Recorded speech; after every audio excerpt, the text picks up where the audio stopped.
कि आप जानते हैं कि आज रात 11:30 बजे से अचानक सोशल मीडिया पर ये बात पेश करने लगी कि चाँद नज़र आ चुका है और कल ईद उल फितर मनाई जाएगी। और हवाला दिया जा रहा था कि आयतुल्लाह सिस्तानी की वेबसाइट से पे ये ऐलान किया गया है, उन्होंने तस्दीक की है कि हिंदुस्तान और पाकिस्तान में ईद उल फितर कल मनाई जाएगी। तो आइए हम ये जो आयतुल्लाह सिस्तानी साहब का हवाला देकर चाँद की तस्दीक का ऐलान कर रहे हैं, अफसोस इस बात का है कि ये जिसकी तकलीद में है उनका फतवा ही उन्हें पता नहीं है।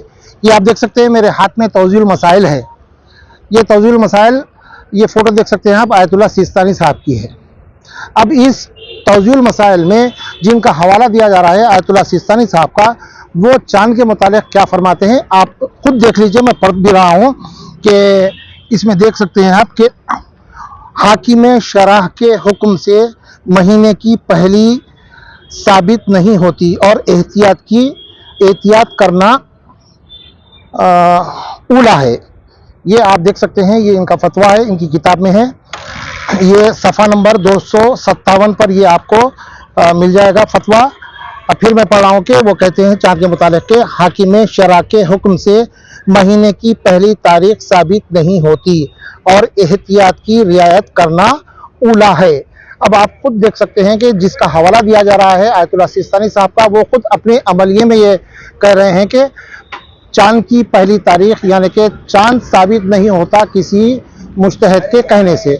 अब अफसोस इस बात का है, यहाँ पर एक और बात ये कही जा रही है कि उनके जो वकील इस वक्त हिंदुस्तान में हैं, उन्होंने कहा है कि कल पहली है। तो अब सवाल ये पैदा होता है कि अगर आयतुल्लाह सिस्तानी साहब फतवा दिए हैं, वो उनकी वेबसाइट पर साफ ये कह रहे हैं कि ये इराक़ और अतराफ़ व अकनाफ़ के इलाक़ों के लिए है, तो अब ये उनके जो वकील यहाँ पर हिंदुस्तान में हैं, उनको ये इख्तियार किसने दिया कि वो हिंदुस्तान के लिए भी कल ईद डिक्लेयर करें या तो पहली तारीख चाँद नज़र आने की इत्तला दें? ये काबिल गौर बात है। बहरहाल हिंदुस्तान के किसी कोने में चाँद नज़र नहीं आया है, ये खुद चाँद देखने वाले भी ऐलान कर रहे हैं।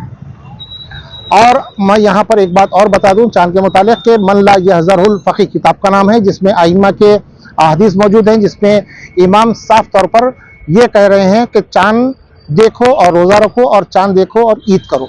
अब इसके बाद में किसी का हवाला देकर इस तरह से लोगों को गुमराह करना या परेशानी की हालत में लोग बाहर निकलना, ये कहाँ तक सही है, ये आप खुद गौर कर सकते हैं। फिर एक मरतबा मैं आपको, ये तौज़ीउल मसाइल है और ये मोहतरम आयतुल्लाह सिस्तानी साहब की किताब है, उसमें का फतवा मैं दिखा चुका हूँ। ये खुद कह रहे हैं कि हाकिम शरह के कहने से रुयत साबित नहीं होती है। अब यह काबिल गौर बात है, आप खुद गौर कर सकते हैं।